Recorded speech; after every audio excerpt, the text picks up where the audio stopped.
Hey, welcome back. I'm Greg McCollum with Fraser Valley Climate Action, and this is part two of reviewing Nat Bullard, uh, the 2025 Decarbonization Report. So we left off looking at working animals and a note of hope that maybe even though we see oil and gas use still increasing and it hasn't peaked yet, maybe that doesn't mean it won't peak and we won't get to cleaner energy soon. So that could be a good thing for us. Um, the fastest electrons in history. I like that title. Wind and solar are growing faster than any other generation source in absolute terms. So when we look at this, kind of makes sense. You see hydro, it kind of requires natural land formations, relocation of massive amounts of people. Um, Big projects take a long time. Nuclear, same thing. Big, huge projects. You can't just slap a nuclear plant up in some farmland outside the city and call it a day. Um, Coal also fairly big. So maybe that adoption being kind of slow is because these are complex. Gas plants not as complex. I've seen very small gas plants slapped down, hooked up to electrical wires in a gas pipeline, and they're in business. So actually a little bit surprised that hasn't gone faster. But anyways, wind is growing and solar is. This is an interesting kind of chart. So this is a chart that doesn't care about a particular kind of power until it's past a certain threshold, until it's like a serious contender. And so how many years ago did we see wind become 100 terawatt hours a year? Um, and looking at that, it's like, well, it's only been about 17 years. Solar, been about 10 years. And so since that time, it went from 100 terawatt. Uh, Wind is up at what, 23, 2400 terawatt hours per year. And solar is sitting around, I don't know, what is that, 16, 1700 terawatts per year. So that's pretty significant. Now, it doesn't mean that coal and gas and nuclear aren't producing more. It just means they're off the chart in terms of how long it took them to get there. So that is some good news. Powerful growth. Power consumption has nearly doubled this century. Yeah, we're using more power. I'm sitting at a computer. I'm using a light there, a light there. I've got a camera watching me. I've got two monitors. There's a computer here. My phone's charging. We're using power in a way we didn't use it 20 years ago, 30 years ago, etc. So we're using oil to produce power. It's quite far down. That'd be like burning diesel and generators and things like that. Coal. Notice how coal's kind of leveled out. It's like people have got the message. It causes acid rain. It makes people sick. Kills coal miners. Um, Sorry, gold miners. Keeps falling down on you.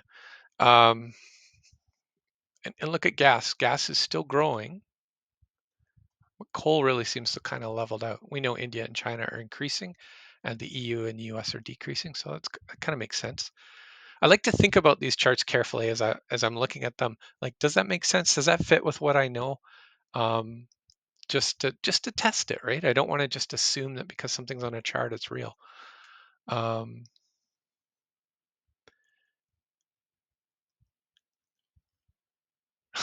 I totally read the chart wrong. It's not to produce electricity. Yeah. Am I going to go edit that? No way. I want you to see that I make mistakes. I think that's important. Hopefully, this sounds like humility. Ha. So we're using slightly more oil. We're using maybe a leveled out amount of coal worldwide. We're using more gas. Gas continues to increase, but electricity is increasing faster than gas, coal, and oil. Um, Maybe not combined. I don't know. So we're using more energy.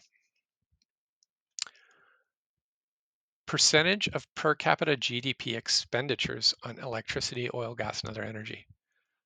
This is kind of a good news story, right? So the cost of energy is going down. If we need energy to get to school or get to work or build a house or move freight on a train or something like that, sure, it's using oil, gas, electricity, but the amount of our country's GDP that's used to pay for that energy is going down. So that's an affordability advantage. So it's interesting that we're seeing it going down at a time renewables are increasing. right? Or maybe that's why it's leveled out at the end there. I don't know, something to explore. Rising and falling in relative fashion. Emerging markets are paying a greater percentage of their household income on energy over time, whereas advanced economies, that sounds a little pat on the back, are using less. Okay, that's good. On the right side, we've got transport fuel in gray. We've got home energy in black. So we've got some money being assigned to those things and how much that is. We've got a 10 and a 90. I don't know. Does that make sense to you? It's not 2010 and 2090. I know it's not that. Oh, you know what it'll be? It'll be the income decile, because these are all deciles. So people with more money spend more money on home energy and transport fuel. That makes sense. People in the 10th percentile spend about that much. Okay, so now tell me, what's the difference between the left and the right of this gray? I don't know, you lost me. Is that because the left is advanced economies and the right is developing economies? I don't know.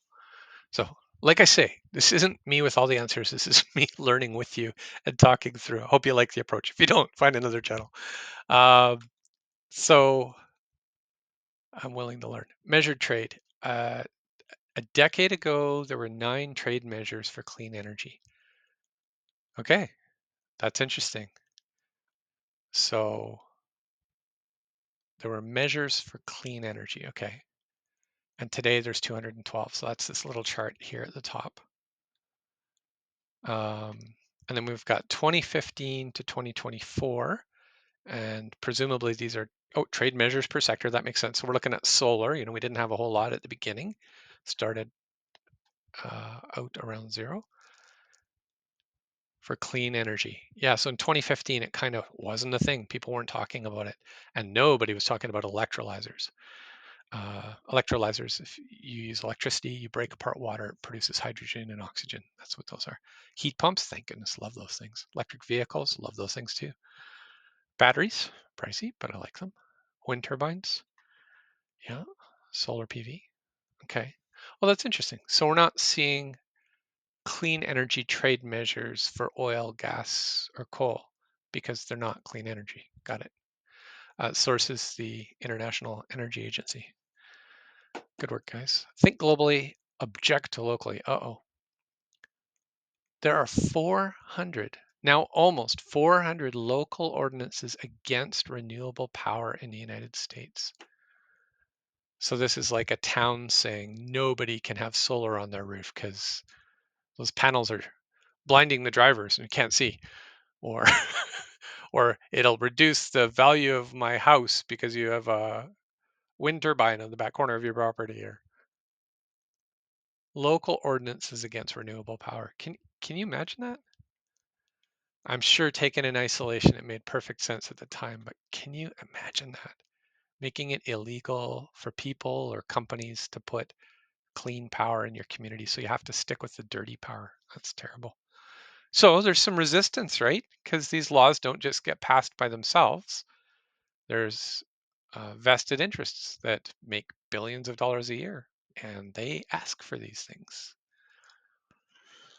Net exports. The US now exports as much energy as it imported 4 decades ago. Okay, so they're going with this 8.6 figure because it's current, and they're going back and finding where was it on the chart. Looks like it was a lot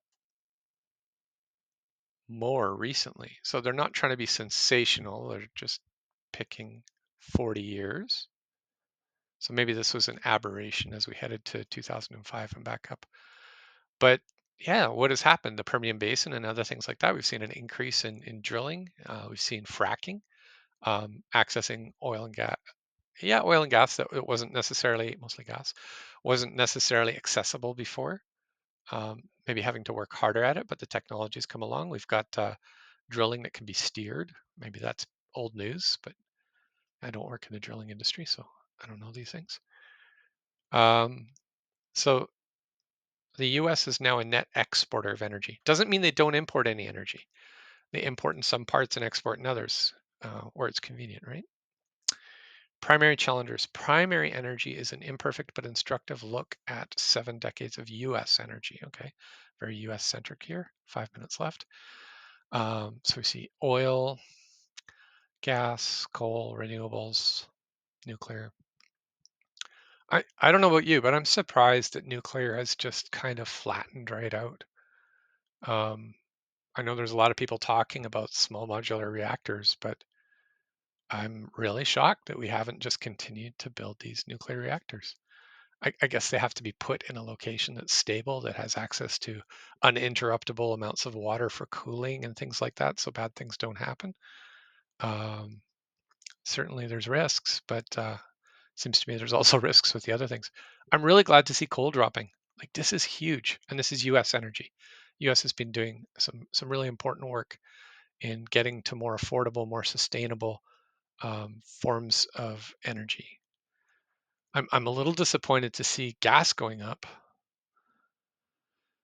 As methane is a powerful greenhouse gas. It doesn't all get burnt. Lots of it escapes from pipes and tanks and homes and even ignition, and it goes into the atmosphere, contributes to global warming. Renewables, man, get going, guys. It's too small. Importing change. China is the world's biggest oil importer, surpassing Europe. Good to know. Yeah, so Europe's been doing a lot of oil importing. It'll be interesting to see the Ukraine war with Russia's hostile invasion of Ukraine, cutting off those pipelines and the hostility shown to the undersea cables and pipelines and such. Um, yeah, that'll be interesting to see if Europe recognizes that the oil and gas isn't really cheaper, but comes at costs that are not only environmental but political and geopolitical in terms of safety and war on their doorstep. So China continues to import oil. Okay, fair enough. The U.S.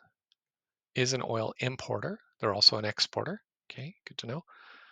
Japan, much less. Interesting. India, it's growing, right? It's a pretty steady line there in India. Maybe we could expect that to continue.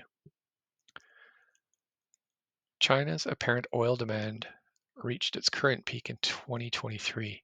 Okay, so we're in 2025 now. So that means 2024 was lower. Will this year also be lower? Will it start going down? That would be interesting. I'd like to know. More than 400 sustainable policies or principles have been launched since 2007. I don't know what that is. I see it comes from a banking and financing network, so we're probably out of my depth here. I think I'll just move on. Early money. Oh, we're getting into investment. Okay, I don't understand that. Fund managers with 3 or fewer funds are now barely half of climate tech fund managers. So I think the story here is that climate tech funds are becoming more mainstream. So the share of funds, climate tech funds were almost 5% of funds raised in 2024. Look at that chart on the right. Look at how that's growing. That's good news, right? So more investment is going, venture capital as VC is going into climate stuff. That's really good. Sustainable Europe, more than 20% of all venture investment in Europe is sustainability themes like that. Built on AI and still building. Climate investment built on AI. So I just don't get that. I don't understand what that one thing has to do with the other. The first 2 trillion is the hardest. Cute. Annual energy transition investment. So investment in getting us off of oil and gas and polluting technologies and onto clean things that don't harm the environment or ourselves. It's growing. 2 trillion a year. Pretty soon we're talking about real money. Skewed growth. 3 sectors make up 90% of all energy transition investment. Electrified transport, that makes sense. Renewable energy, that makes sense. Power grids, gotta have them, that makes sense. Okay, electrified heat, energy storage, nuclear, clean industry. I love that these guys have got all this data. It's pretty cool. Okay, so this is the end of the second one. We'll come back with the third one. We'll review some more slides. This is pretty interesting. Check out our website, fvclimateaction.org, and I'll put the link in the description. All right, take care.